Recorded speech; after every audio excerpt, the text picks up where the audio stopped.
안녕하세요. 고찬스피드입니다. 오늘 주간 컨텐츠는 K-POP 관련된 얘기를 좀 하려고 합니다. A2K라는 그 프로젝트에 대해서 들어보셨는지 잘 모르겠어요. 박진영이라고 하는 K-POP 씬에서 히트곡을 많이 냈던, 그리고 JYP라고 하는 3대 K-POP 기획사 수장이죠. 일본 시장에서 니쥬 프로젝트라고 하는 이름으로 일본에 있는 걸그룹 지망생들 중에 사람을 뽑아서 K-POP 스타일로 훈련을 시킨 다음에 일본 시장에서 데뷔를 시키는 프로젝트를 진행을 했는데, 이게 큰 성공을 거두리라고는 기대를 안 했던 것 같은데 일본 시장에서 이게 먹혔습니다. 그래서 박진영의 이름을 다시 한번 알렸고요. 아이들을 선정하고 그 아이들을 트레이닝하고 하는 이 K-POP 전반적인 훈련 스타일이 일본에서도 먹힌다라는 걸 이제 보여주게 된 거죠. 이런 부분은 굉장히 의미가 있었다고 생각을 해요. 이 K-POP의 인기가 어디까지 갈 건가를 가늠하기 어려울 정도로 인기가 계속되고 있어서 K-POP이 이제 하나의 장르가 된 거 아니냐라는 얘기까지 하고 있고, BTS, 블랙핑크뿐 아니라 많은 K-POP 그런 그룹들이 100만 장 음반을 파는 거는 그렇게 어려운 일이 아닌 것처럼 한국 음악 시장, K-POP 시장에 정말 호황기가 다시 한번 온 게 아닌가 이런 생각이 듭니다. 이렇게 K-POP에 대해서 제가 장황하게 얘기를 하게 된 거는 이번에 박진영이라는 분이 굉장히 재미있는 프로젝트를 진행합니다. 프로젝트 이름은 A2K.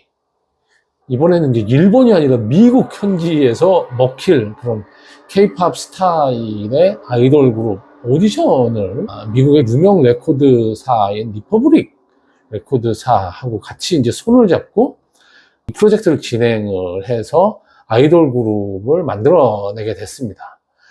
일본 시장에서의 그 성공을 다시 한번 보여줄지가 관심의 대상이고, 지금 오디션이 진행이 되고 있습니다.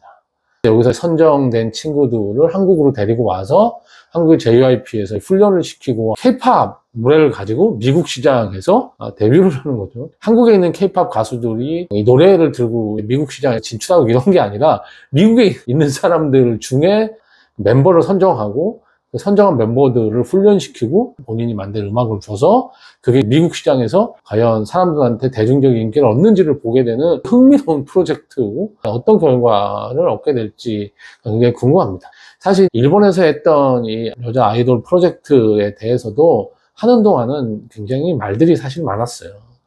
어떤 프로젝트든 간에 사람들이 관심이 또 높으면 더 한데 말들이 없을 수는 없거든요. 그걸 실력으로 성공해서 뭔가 보여주고 나면 그 말들이 다 없어지는 거죠. 그러니까 A2K에 대해서도 이런저런 얘기들이 많은 것 같습니다. 멤버들, 미국에 있는 멤버들이나 이런 사람들이 한국의 K-POP 스타일을 과연 제대로 이해하고 받아들일 수 있는가. 이 친구들의 계약 관계라든지 이런 게 한국 스타일하고 너무 다른데, 그리고 사생활을 굉장히 침해할 정도로 강한 훈련을 시키는 걸로 유명한데, 과연 이 미국에 있는 친구들이 이걸 받아들여서 할 수 있냐라는 건데, 이거 사실 일본에서 했을 때도 비슷한 얘기가 있었던 거라서 그게 제가 볼 땐 크게 문제가 될 것 같지 않고, 결국은 이렇게 해서 나온 노래가 미국의 일반 대중들한테 인기를 끌 수 있느냐, 이게 먹히느냐가 가장 중요한 거고, 인기를 끌게 되면 나왔던 얘기들이 모든 게 다 그냥 조용히 수면 아래로 내려가는 거고, 인기를 못 끌었다, 이 프로젝트가 의미 없이 끝났다, 그러면 이제 그분들이 얘기를 하나씩 좀 더 하겠죠. 그래서 결국은 결과가 모든 걸 이제 말해줄 것 같고요. 사실 이 프로젝트가 어떻게 진행될 거라든지 이런 거는 예상이 좀 되지만, 사실 성공 여부에 대해서는 일본에서 했던 니쥬 프로젝트보다 예측을 하기가 쉽지 않은 것 같습니다. 그리고 이제 한국적인 정서, 동양적인 정서하고 미국 정서는 또 완전 다를 수도 있기 때문에, 과연 박진영이라고 하는 프로듀서가 아이돌들 멤버들을 보는 눈이 미국에 있는 그 콘텐츠 소비자, 음악 소비자들에게도 먹힐 수 있는지 흥미롭기도 하고 굉장히 기대가 되는 그런 프로젝트가 아닌가 싶고요. 어쨌든 K-POP 가지고 미국 시장에서 이런 프로젝트를 진행할 수 있게 된다는 게 케이팝이 정말 인기가 있구나. 그런 생각이 다시 한번 듭니다.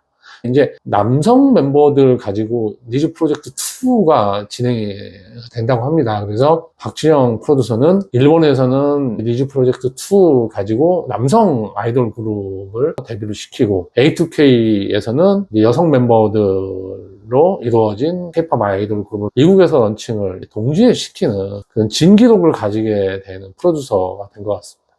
이걸 통해서 케이팝이 지금도 이미 미국 시장, 전 세계 시장에서 굉장히 큰 인기가 있고 나름의 영향력을 확보하고 있는데, 이 프로젝트로 인해서 더 성장할 수 있는 그런 계기가 됐으면 좋겠다, 그런 생각도 해봤습니다.